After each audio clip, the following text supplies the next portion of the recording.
Board ఎగ్జామ్స్కి atomic structure chapter నుంచి ఏ questions చదవాలి సో దట్ దాని నుంచి అడిగే మెయిన్ 8 మార్క్స్ క్వశ్చన్ని అండ్ ఒక 2 మార్క్స్ క్వశ్చన్ని ఆన్సర్ చేయడానికి.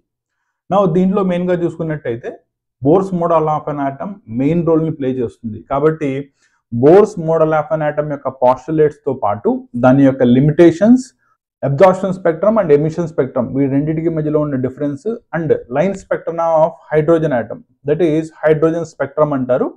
దీని మీద మనకి మెయిన్గా క్వశ్చన్స్ వస్తూ ఉంటాయి. దీనిలో బోర్స్ మోడల్ ఆఫ్ అన్ ఆటమ్ యొక్క ఫీచర్స్ పాస్టులేట్స్ కనుక చెప్పమంటే మెయిన్గా స్టేషనరీ ఆర్బిట్స్ గురించి దట్ ఈస్ 1 2 3 4తో కానీ KLMNతో కానీ ఇండికేట్ చేస్తాం.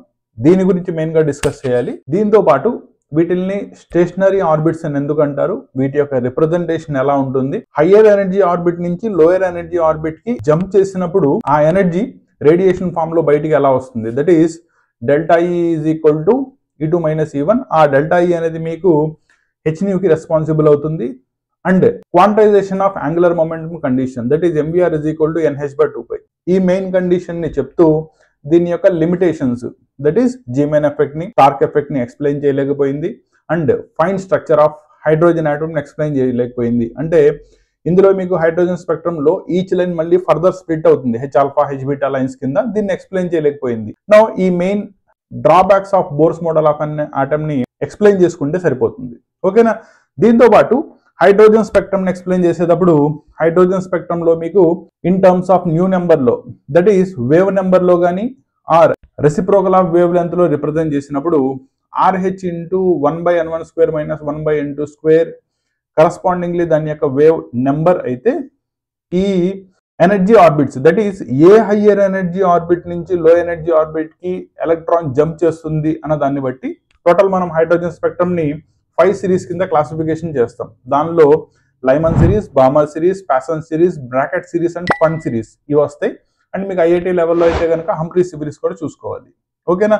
నా దీంట్లో ప్రతి సిరీస్ లో కూడా కరస్పాండింగ్ వేవ్ లెంత్ ని ఎలా ఫైండ్ అవుట్ చేస్తారు ఫార్ములా మెన్షన్ చేసి N1 N2 వాల్యూస్ ని మెన్షన్ చేస్తూ కరస్పాండింగ్లీ అది మీకు visible that is electromagnetic radiation లో ఏ జోన్ లో కనబడుతుంది. ఎగ్జాంపుల్ లైమన్ సిరీస్ కనుక తీసుకున్నట్టయితే డిఫరెన్స్ ఆఫ్ ఎనర్జీ గ్యాప్ ఎక్కువ ఉండడం వల్ల ఇది మీకు జనరల్లీ అల్ట్రావైలెట్ రీజన్ లో కనబడుతుంది. ఇవి మెన్షన్ చేసుకుంటూ రాస్తే మీకు ఫుల్ మార్క్స్ సరిపోతుంది. ఓకేనా. దీంతో పాటు quantum numbers that is NLMS. N అంటే principal quantum number, L azimuthal quantum number, M magnetic quantum number and finally spin quantum number. ఈ నాలుగిటి యొక్క ఎక్స్ప్లెనేషన్ చెప్తూ రాస్తే గనక write a short note on quantum numbers అని అడుగుతాడు. ఓకేనా.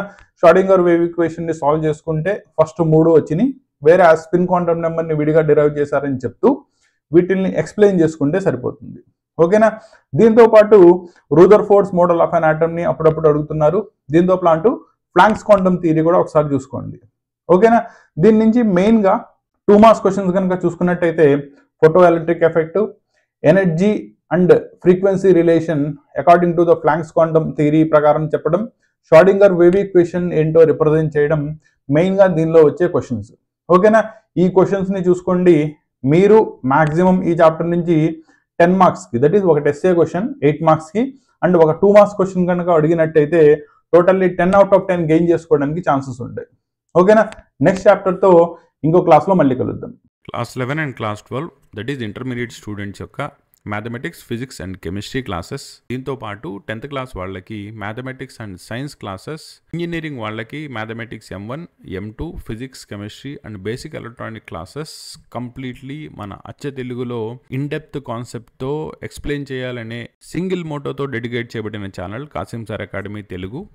దీనిలో కంటెంట్ కనుక మీకు నచ్చినట్టయితే ఒక లైక్ చేయండి సో దట్ ఇంకా ఫర్దర్ కంటెంట్ని మీ దగ్గరికి తీసుకురావడానికి మీ లైక్స్ అండ్ షేర్స్ అనేవి మాకు మోటివేషన్గా ఉంటాయి. కంటెంట్ బాగుంటే మీ ఫ్రెండ్స్తో షేర్ చేయండి. Thank you.